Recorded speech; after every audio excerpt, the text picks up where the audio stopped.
प्रीति जी चंडीगढ़ से। राधे राधे गुरु जी। गुरुदेव, किसी अपने के द्वारा विश्वासघात और दिल को चोट पहुंचाने के बाद मन में एक अजीब सी कड़वाहट भर जाती है उसके प्रति, जिससे हमारे उसके साथ जो गलत व्यवहार किया है।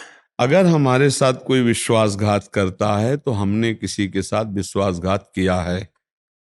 हमारा पक्की बात मान लेना, आप संशय मत करना, क्योंकि अगर हमारे द्वारा कर्म नहीं बिगड़ा है तो हमारे साथ कोई कर्म बिगाड़ नहीं सकता। अवश्य में भोक्तव्यम कृतम कर्म शुभाशुभम, इसीलिए कहा जाता है अपने कर्मों को सुधारो। को न काहू के सुख दुख कर दाता, निज कृत कर्म भोग सुन भ्राता। कोई किसी को सुख दुख देने वाला नहीं, अपने कर्मों का भोग जीव को भोगना पड़ता है। तो हमारे साथ विश्वासघात आज हो रहा है और हम कल को भूल चुके हैं, लेकिन कल हमने उसके साथ विश्वासघात किया था, तभी वो हमारे साथ विश्वासघात कर रहा। पक्का समझो, यहाँ हिसाब किताब बराबर करने के लिए आए हो तो कर लो, नाम जप करते हुए मुक्त हो जाओ। अब अगर उसकी निंदा करो, अब आप उसके आगे कार्यक्रम करो तो नया संस्कार बनेगा, वो आपको भोगना पड़ेगा। बिना हमारा कर्म बिगड़े कोई हमको दंड नहीं दे सकता, खुली आम बात है। अब हमको ज्ञान नहीं, बोले बेमतलब का उत्तर दे दिए, बोले कि तुम्हारा ही कर्म रहा होगा। अब चूंकि आपको ज्ञान नहीं है ना। अच्छा, अभी इसी जन्म की बात बताओ, 9 महीने माँ के गर्भ में रहे, आपको याद है कुछ? तो कितनी याद है? पूर्व जन्म की बात छोड़ो, हम इसी जन्म की कह रहे हैं। 9 महीना अपने माँ के गर्भ में हम सब रहे हैं, कुछ याद नहीं है कि क्या हालचाल थे आपके? माँ के गर्भ में कितना भयंकर कष्ट था, आपको पता है? मलमूत्र के बीच में कीड़े की तरह हम थे भाई। मलाशय मूत्राशय है उदर में, और वहीं तो खोपड़ी के बल्ले से हमारा सृजन हुआ है। हमें याद है, बोला एको सेकंड का अनुभव करके बताओ कि माँ के गर्भ में क्या, तो फिर पीछे के कर्म का कैसे याद होगा तुम्हें, जब इसी जन्म का याद नहीं? तो मानना पड़ेगा, बिना कर्म के हमें कोई सुख दुख नहीं दे सकता। अगर जैसे मान लो कोई पुत्र आया, ऐसा पवित्र आचरण करता है, ऐसे कार्य करता है, माता पिता देख देख के सुखी होते नहीं होते? और एक ऐसा आता है कि जन्म से ही कष्ट देना शुरू कर देता है, पैसा बर्बाद करना शुरू कर, पूरा जीवन नरक कर देता है। क्या हुआ? एक कर्म को भुगताने के लिए आया, पाप कर्म को, तो दुख ही दुख देता चला गया। एक आया पुण्य कर्म को भुगताने के लिए, कि उसके आचरण देख देख कर, उसका व्यवहार देख देख कर माता पिता का हृदय शीतल होता है। क्योंकि तुमने थोड़ी पुत्र की रचना की है, कि सब कोई चाहता है हमारा पुत्र हमें सुख देने वाला बने, तुम्हारे कर्म ने रचना की है।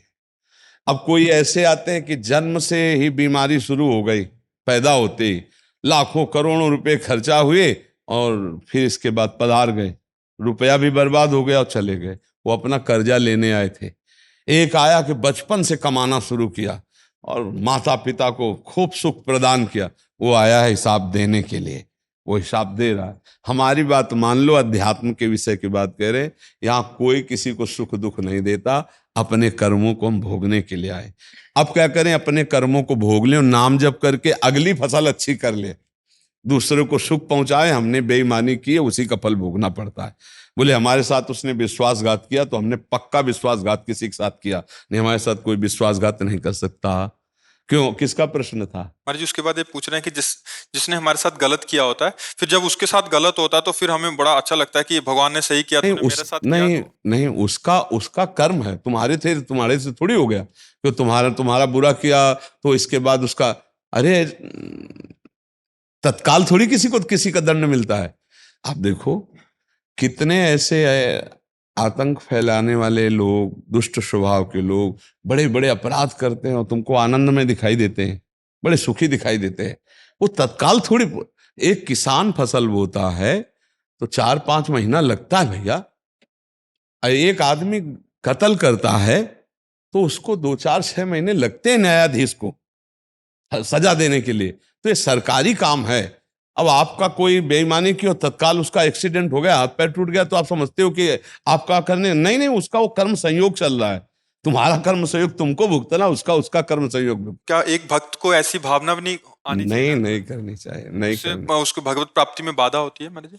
स्वयं के बाधा होती, जो हमारा अपमान करे, जो हमारे साथ धोखा करे, अगर उसको कष्ट पड़े तो हमें भगवान से प्रार्थना करनी चाहिए, प्रभु उसकी बुद्धि शुद्ध कर दो, उसका मंगल करो नाथ, आप तो मंगल भवन है। तो उससे क्या होगा, उसका मंगल हो कि ना हो, आपका मंगल हो जाएगा। और आपको अच्छा लगा, भोगा भोगा ना, तो वो भोगेगा जो भोगेगा। अब आप जो नया कर्म कर रहे हैं, ये आपके लिए बहुत महंगा पड़ जाएगा। इन बातों को कोई समझता नहीं ना, ये अध्यात्म का विषय है। उसको बड़ा सुख मिलता है कि देखा ना, अपने कर्म का फल भोगा। और आप ये जो अब नवीन आपका चिंतन बन रहा है, दूसरे के प्रति द्रोह बन रहा है, द्वेष बन रहा है, ये आपको जलाएगा। इसलिए बहुत संभल के देखो, हम यहाँ आए मुक्त होने के लिए। ना हम यहाँ किसी का कर्जा लेंगे, ना किसी से किसी को कर्जा देंगे, ना हम कुछ यहाँ किसी से द्वेष करेंगे, ना किसी से मित्रता करेंगे। बचा के अपने आप को निकाल लो, वही जीवन मुक्त हो जाना है। अब ये कर्म फंसाता रहता है जीव, तो आगे जन्म फिर लेना पड़ेगा। पुनरपि जननम पुनरपि मरणम पुनरपि जननी जठरे शयनम। एक का खेल हो रहा है, दूसरा नहीं है।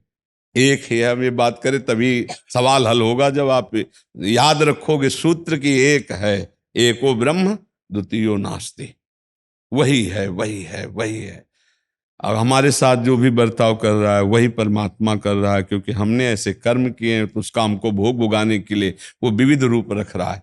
सच्ची मानिए वही है, बहुत कृपालु है, बहुत कृपालु है। जो भी वो कर रहा है, हमारा परम मंगल कर रहा है। हमें दूसरे भाव में आकर के अमंगल मनाना, हम अपने प्रभु का अमंगल सोच रहे हैं, हमारे ही प्रभु उसके अंदर बैठे हुए हैं।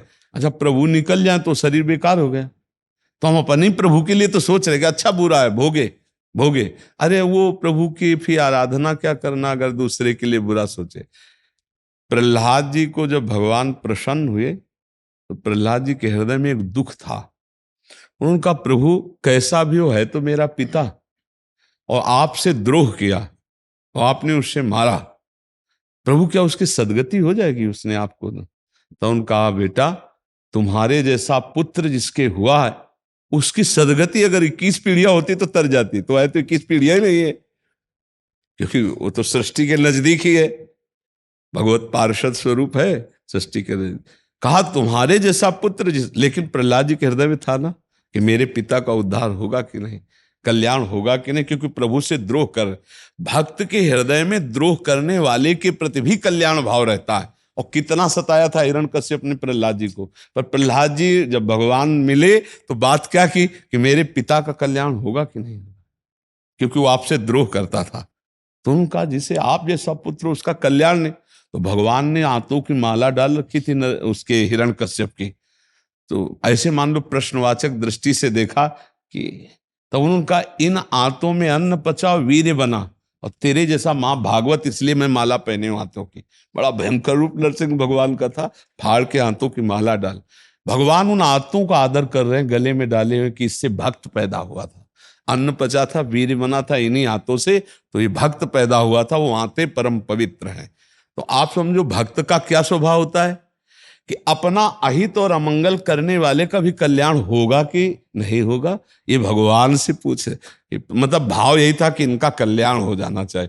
तो हमको वही करना जो अपने गुरुजन बड़े भगत जन करते चले आ रहे हैं, कि जो हमारा अपमान करत जे अनसहन निंदक तीनों पे अनुग्रह करे। भगवान इसको कभी दुख ना हो, गलती है उसकी, आप बुद्धि शुद्ध कर दो, आप बड़े हो, ज्ञान समुद्र हो, क्षमा कर दो नाथ, उसका मंगल हो। ऐसा भक्तों को पाया गया स्वभाव, तभी भगवान उनके अधीन हो गए। ऐसा नहीं पाया गया कि आप कष्ट भोगो, और भोगते हुए कष्ट देखकर वो भक्त के हृदय में दुख होता है। पर दुख द्रवई सुसंत पुनीता, अरे भगवान इसको क्यों कष्ट मिल गया। ऐसा हम किसी के भी कष्ट को देखकर हर्षित ना हो, ये हमारी साधुता या भक्ति नहीं है। दूसरे के दुख में दुखी होकर तत्काल हमें उपाय सोचना, क्या कर सकता हूं कि इसके दुख को मिटा दूं। अब मेरे पास तो कोई सामर्थ्य नहीं, तो हे भगवान इनके दुख का शमन करो, ऐसा व्यवहार रखना चाहिए।